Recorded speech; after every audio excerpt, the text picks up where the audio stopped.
Now, the main topic of today is to understand what you mean by agile methodology and how it can actually help different organizations to have a better approach to deploying applications that we have.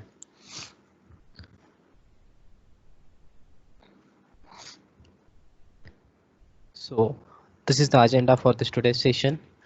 Why do we need agile? What is the agile? Values of agile? How to implement agile? Scrum framework. Back in the day, there was something called as waterfall development or waterfall model of development. So the moment I say waterfall model, you can think of like a really huge application which is made of bunch of codes. For example, this application might have a front end. This application would obviously have a back end, and it has some DNS routes and few services that it depend on. So it doesn't really matter how many services are part of this application, but this entire application was shipped as one whole application.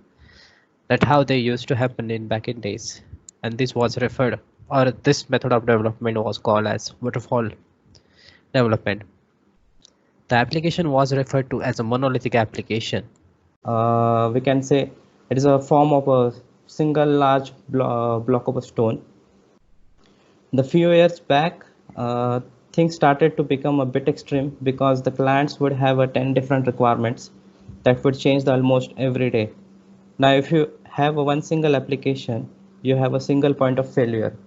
So if you were changing even this limb part of the application and this part was to fail, the entire application would stop working. That's when people started brainstorming about the better approaches to the software development and how can you meet the requirements of the millennium of the today's world without actually affecting how the software is written or the any application is written. So in the first place, that's where the ideas of agile development came into picture. So that was the one part of the problem. The second part of the problem was because of it was a monolithic application. The time that required to actually push the changes. For example, let's say you have an application up and running in your production system, and your development team actually created a new feature, or they modify the existing feature. Now that feature is supposed to go in production, but it actually used to take days and months back in the day because you would really know what's going to happen if you put that feature in production today.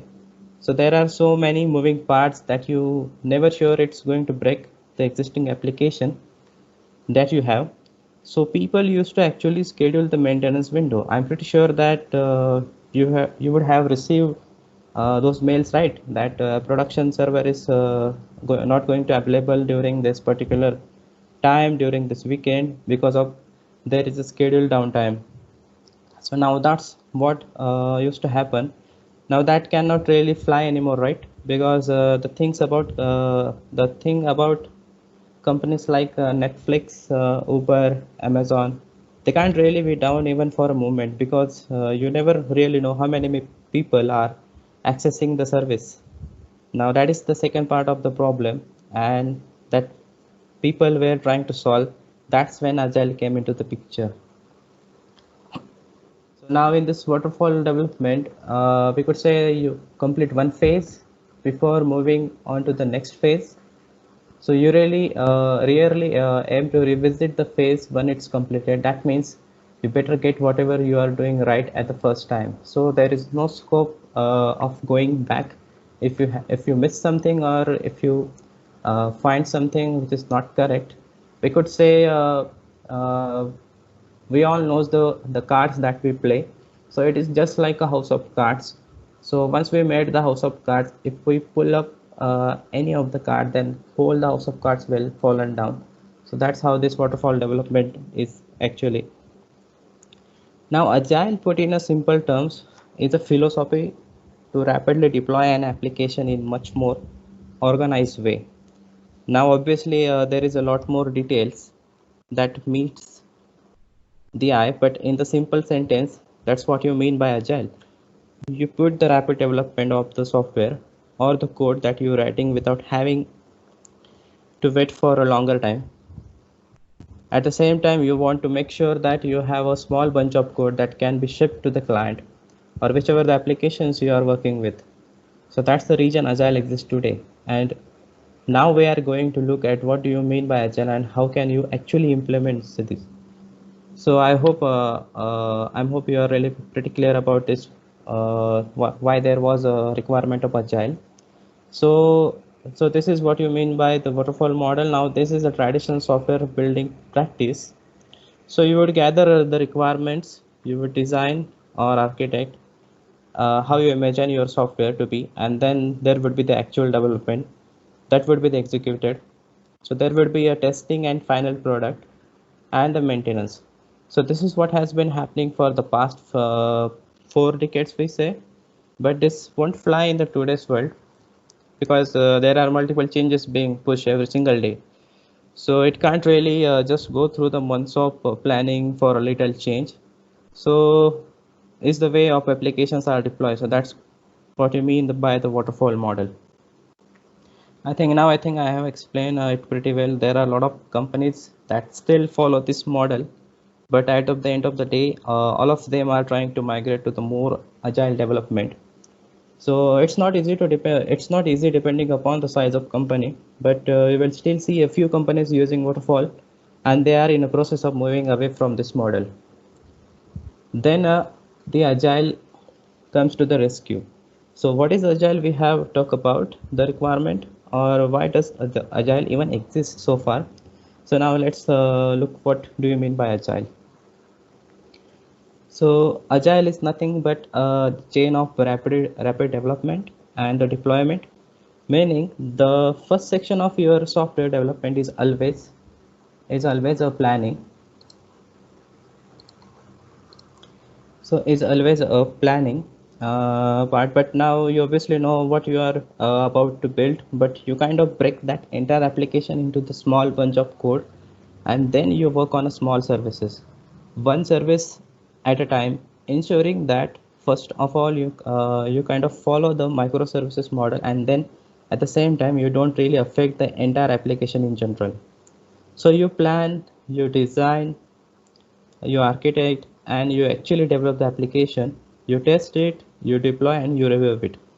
If you notice, the launch is actually outside of this entire circle, meaning every time you make the change, it could be something as simple as just one line of code change, just available being renamed. So it doesn't matter how small or how big the change is. The idea is the moment the change is made, it has to be deployed even in a development environment, so that you can get a constant feedback over what's happening with the code that you have. Imagine if you actually had to wait for a 1 month or 2 months just to get the feedback on if you really want that change or not. So now that could be a little annoying and frustrating on a developer's point of view. So that's the first aspect of agile. You plan, you design, you develop, you test, you deploy the change, and then you review the changes before you actually launch them into the production. The other major aspect of the agile is now, instead of working with like a huge bunch of applications, you work in iterations. So when I say iterations, what I mean is you have a specific set of tasks that have to be completed in a specific priority, so that you already know what you are supposed to be working on, and you are not really worried about the 10 different microservices at the same time. So you have a specific requirement where you should be focused. So you have the first iteration, which might be your first part of application, then the second iteration, and then this third iteration. So think about this way. If you have a Amazon.in or Amazon.com, which is the shopping website, you might visit Amazon.com and you may think that it is the one website, but actually it is really not the one website. It is a website that's broken down into several other services. For example, the website itself might be a call of front end, and now the moment you reach the Amazon.com, you can click on the product, and then you can view the details of the product. So that service is not really part of the first front end anymore. So that is being called from something else as the catalog. Now once you decide that this is a product that I want to buy, now you click on the buy now, and then it's going to take you something called as a shopping cart. After you made the payment and all of those things, you have an email notification, you have the text notification. The point here is, even though all of these things are working in a synergy, they are actually completely separate services, completely separate tasks in the underlying architecture. So if I'm working on something on a front end, I don't have really worried about the catalog and the shopping cart, because first I am getting a constant feedback even before the launch. I'm getting a feedback about what's going to happen once we launch your code to the production. At the same time, I don't really have to be afraid that it is going to break my entire application, because all of them are developed as a separate microservices. Your one service will never affect another service because of the dependent service. Of course, the dependent service might be affected, but the idea is you really want a single point of failure. That's the idea of agile. So now let's move forward. What are the terms and the values of the agile? So the individuals and interaction over the process and the tools. Then the working software over comprehensive documentation, customer collaboration over the contract negotiation, and responding to the change over following plan. Now individuals and interaction over processes and tools. This kind of gives you a development centric or a client centric environment, meaning just because you have been working on something in traditional way for past 10 years, it doesn't mean that you don't really explore the options. The option you have right now, for example, whatever you did with the PHP MySQL in yesterday, it can be also be done with the Python and the Flask today. We are not saying the change our entire application, but we are seeing that the model is pretty much people centric. The people like the development team and the customers and the end users are giving more importance. So the next, working software or comprehensive documentation. Now this is something that all of us would have noticed at some point of time. So every application would have an internal document of how long, 100 pages, 150 pages, about all the classes, all the methods, how the application is being built, then why application is being built, who is the owner, in like a plethora of those details that you as an individual is not even concerned about. You are concerned about what you have to build and how far along are you in the development task. So in the agile, the functional application is given much more importance than the documentation. Because if you think about it, the code itself is a documentation, right? Because if you know how to interpret the code, you could look at the code, and that can also act as a documentation. So I'm not saying that won't be any documentation. All I'm saying that is development is given more importance over the documentation part. And then the customer collaboration over contract negotiation and responding change to the following plan. So agile is really feedback dependent, meaning back in the days, the managers and the product owners will have multiple meetings. They will come up with a kind of some software that they have to build. Everything would be discussed over like 2 or 3 months, and then people would want to stick to the plan, because you already spent 2 to 3 4 months planning this thing. Now if you wanted to change a little part of this, the entire settings and planning would have to be done all over again. Now agile changes that. Agile works more on the feedback. Just because the plan has been made, it doesn't mean that there cannot be any changes, because you've broken things down into the smaller chunk of tasks.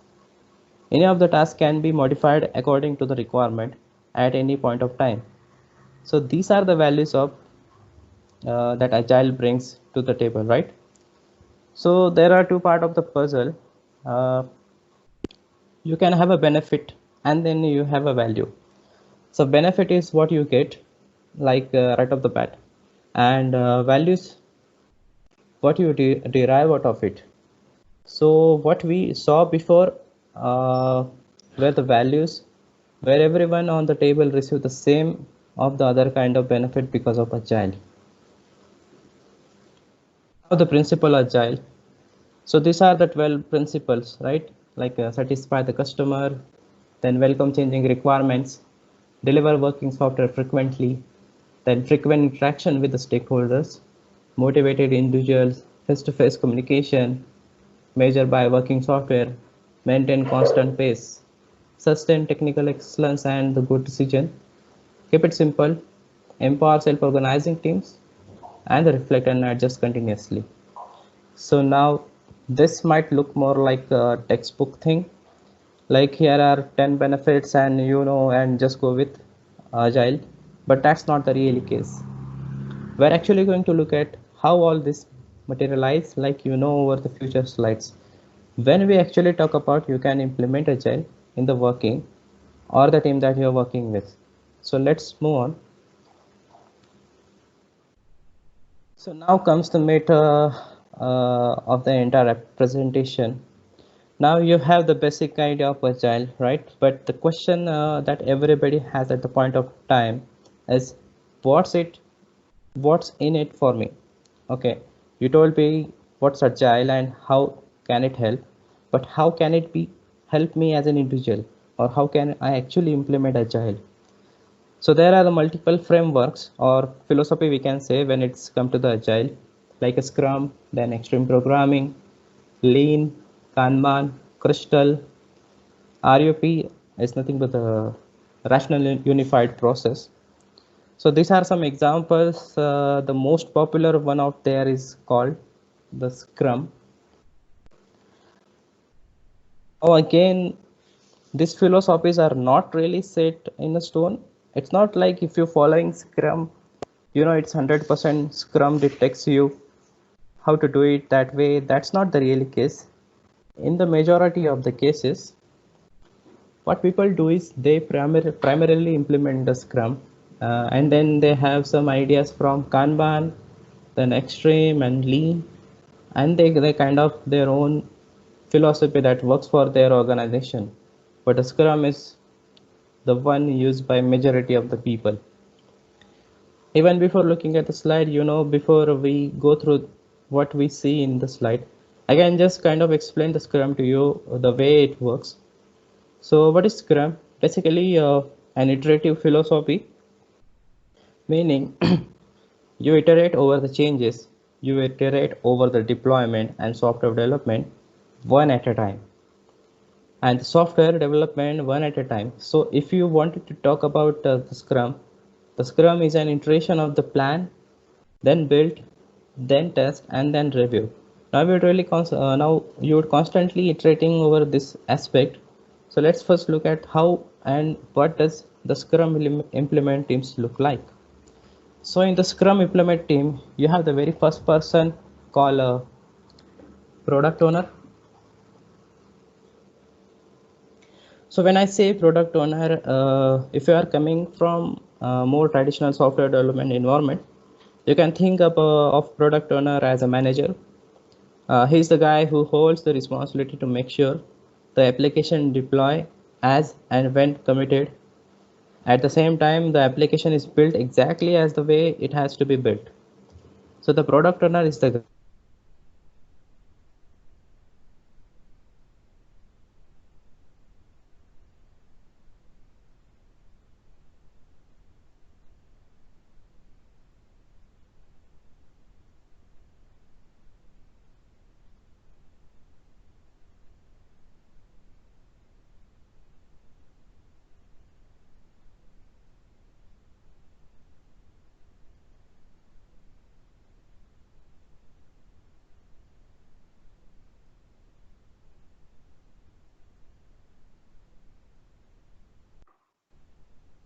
Gaurav, you're not audible.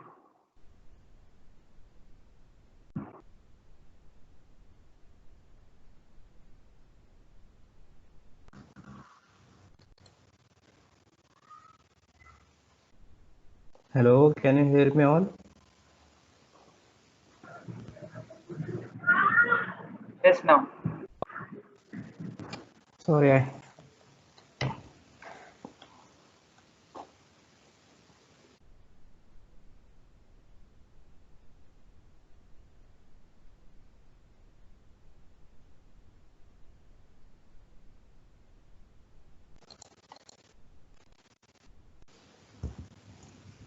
Saurabh Okay, आवाज नहीं आ रही तेरी। maybe I think.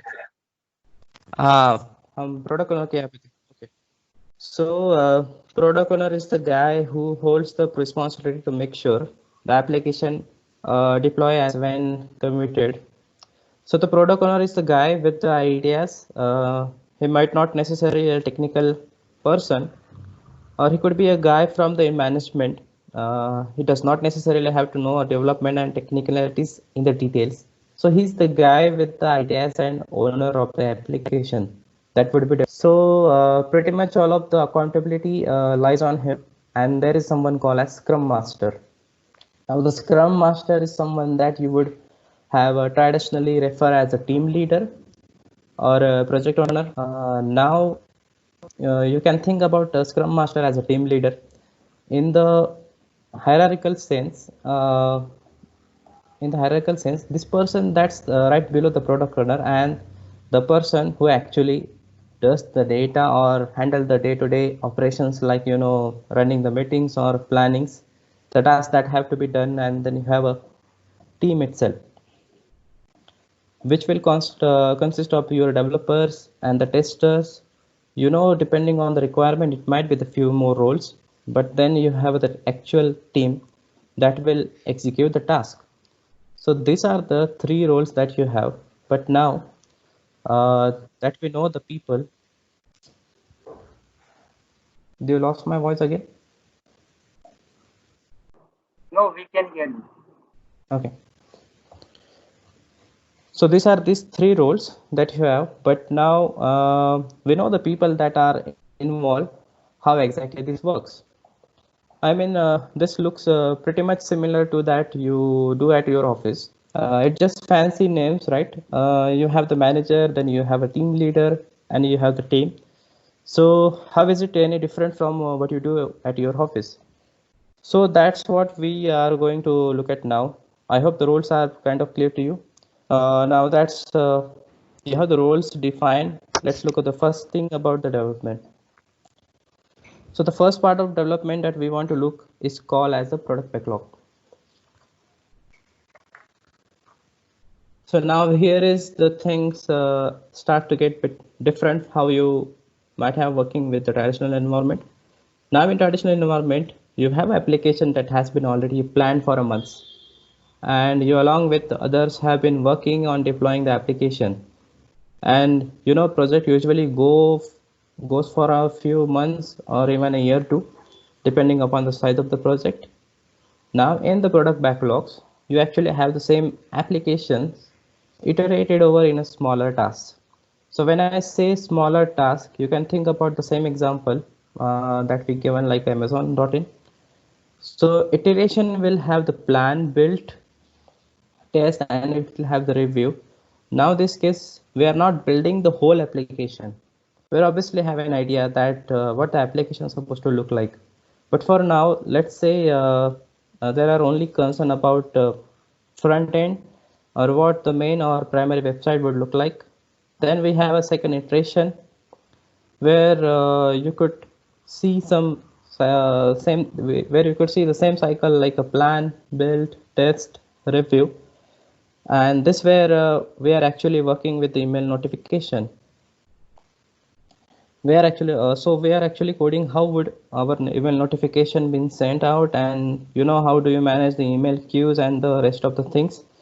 Then you have the third iteration, which might be just the payment processing.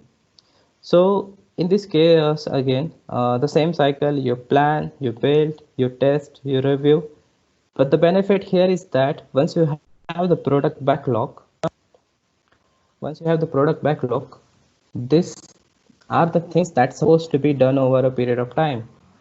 So the first thing you do is to define product backlog, not you as a developer, but as a product owner and the Scrum Master. These are the people that would actually come up with the backlog instead of just one single application. That's it. I want this thing to work. They actually break it down into the smaller chunk of codes. So that is the job of product owner and the Scrum Master. As I said, the product owner might not be the technical guy necessarily. So the Scrum Master is the one that would always be the technical guy. So both of them would come up with the product back. Once you have the product backlog, there is something called as a user stories. Saurav, sorry to interrupt Vishwajit here. Let's understand the user stories first.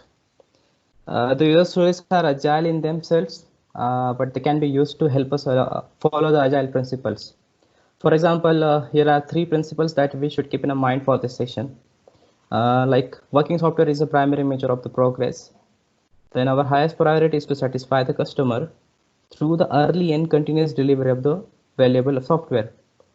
Simplicity, the art of maximizing amount of work done, is essential. So if working software is the primary measure of the progress, we need to make sure we organize and track our work in a way that support this goal. We need to make sure that our work is organized and chunk into the units that represent values to the customer, and we need a way to sort out what is extremely valuable and what is less important. So most of team finds what the best way to achieve this thing is to visualize their work. So it's easy to see what has been done and what is being done and what is yet to be done. So visualizing the state of the various piece of work can be done in a software or even on a wall with a sticky notes. But in this session, we want to concentrate just how to represent the unit of work. A good approach is to represent the work through the simple stories that describe the user world must look like in order to make a story as a complete. Here are some examples of story using a typical story template. Like as a registered user, I want to change my password so I can keep my account secure. As an admin user, I want to disable, sorry, that's the wrong interpretation.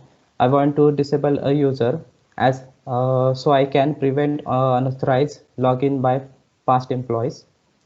Then as a website visitor, I want to subscribe to the mailing list for the product so I can get the product updates through the mail. So there isn't anything magical about this particular format of story. The example we have just seen cover who, what, and why. Having a template is a good way to make sure you capture enough information to present the idea of what the user needs without getting back down into the implementation details. So when our development efforts are driven by the stories that represent our understanding of user needs, it supports our principles and fosters good development practice. So stories are written in a way that the violation of the principle will hinder the good development practices. So anything we can do to increase the quality of our stories will make the rest of our development process more efficient. So so this bunch of stories, like the Scrum Master will end up the prioritizing such stories, meaning if you have a front end, email, payment, processor, and then 10 other backlogs that to be developed. Let's say our next 5 or 7 months, in that case, the Scrum Master and product owner would kind of prioritize. Now, obviously, payment processor is no use if you don't even have a front end. So I think that's we were discussing in the before point. So logically, I would want to prioritize my front end over my payment processor. So the Scrum Master and the product owner will prioritize user stories. So that you have, and depending upon the priorities that has been set, so they come up with something called as the sprint backlog. So now the sprint backlog is when your development team actually gets involved in this because now you already have the organized and prioritized user stories that you are supposed to be working on. So 10 different things not dump on you at the same time. You are given a logical and reasonable task that have to be executed one at a time. And once he has the sprint backlog, you can actually start working on it as a developer. Now there are different you call as ceremonies or rituals, but there's something called as the sprint planning.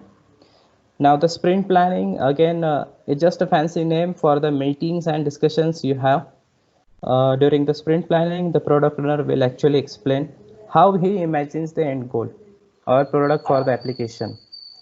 So how that product, how that application will look like. So you have something called as a sprint planning, and then you have a daily scrum. Now the daily scrum is nothing more than a 15 minutes meeting that happens every day, where the developers and testers are and any other role that you have in the team can actually discuss what happened and where you stand. If you need any help, then there any backlog or what do you plan to do today or tomorrow, and there is something called as sprint review. So the sprint review actually occurs at the end of the user story or the backlog that we have been working on. So each and every one this user stories, right? This usually are the design with the timeline of 2 weeks in a mind. So now some companies, the sprint may vary, like it could be 2 weeks to 4 weeks, but in a majority of the cases, each sprint will last 2 weeks, so that you know exactly what you are supposed to do for the next 2 weeks. Now at the end of the 2 weeks, along with your planning, your daily meetings, once your sprint is completed, you have the sprint review where you actually demo the code that you have, or you know some kind of verification to make sure that the sprint is actually completed, and then you move on to the next sprint, or move on to the new user story that you have to work on. So the idea that how the things works in general. Now with that in mind, if we move on to the next slide, there is something more on the next slide. This is what something the scrum looks like. So you have a product backlog. So you have a product backlog, you have sprint planning. Now, as I mentioned before, each of these sprints and the timeline is usually a couple of weeks depending upon the size of your organizations. It might be the last of the month. So you plan for what has to be done during the next 2 weeks. And then you have a user stories or the backlog that you are supposed to work on. Then you have a team that actually works on along with the daily scrums. So you have the daily meetings at the same time, and at the end of the sprint you have the review, and then you so and then you will ship the product. Now when I say you ship the part, I don't mean you necessarily put it into production, but you know that's the part is ready to be assembled into the application that you have. So the idea is at the end of the every 2 weeks, you shippable part of the application, you have a shippable part of application that is ready to be deployed. So instead of working on a huge application that would have taken a year anyway, or a half of the year, now you kind of break into the things that can be actually shipped into the 2 weeks, depending upon the priorities that have been set by the product owner and the Scrum Master. So that's the idea of Scrum, to break everything down into smaller chunk of codes, smaller chunk of tasks, so that everyone knows exactly what they are supposed to do. That's like a methodical part of it, right? You have a method, there is a specific set of practices you're following along with the technical side. Because you have the rapid deployment, the moment you write a code, you can actually test in a development environment. The idea is you don't really have to wait for a month just to see what you coded right now. If you push the code right now in the matter of minutes, you would actually see that working in a development environment. So that's the technical side. You have the instant feedback to figure out if you have to move on, or if you have to make some changes to the code that you have right now. Now that's the Scrum and Agile in general. So there are three aspects of it, right? Like philosophical, technical, and the way the software is built. So the philosophical being the best practices, like how do you define your teams? Who is the Scrum Master? Who is the product owner? Then what is the sprint? What are the tasks that you're supposed to do? Then you have a technical side of it, like if you build the code, how exactly can you deploy the code? Like how can you review the code? Then how can you test the code? And then there is software development aspect of it, that you are moving away from a monolithic application towards the idea of this agile. So these three aspects that you move parallelly at the end of the day. So it gives you a peace of mind. It gives your product a peace of mind, and the end user a peace of mind with the better ideas of development. So that you don't really have to run around 10 different desks confirming if your changes are actually deploy or not. So that's the everything. Okay, so that's the everything that we cover in the Scrum.